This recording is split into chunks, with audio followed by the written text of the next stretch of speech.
Сегодня 9-й отчетный концерт образцового ансамбля крымско-татарского танца «Атеш». Мы очень сильно готовились к нему. Каждый год мы пытаемся сделать концерт сюжетный и интересный, и этот год не исключение. В этом году мы показываем диалог между молодежью и стариками.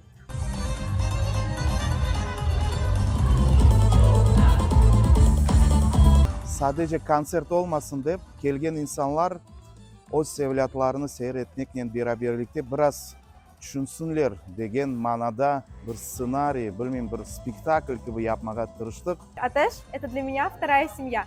В первую очередь наши педагоги – это наши наставники, которые всегда наставляют нас на верный путь, чтобы мы стали чуточку ближе к своей мечте.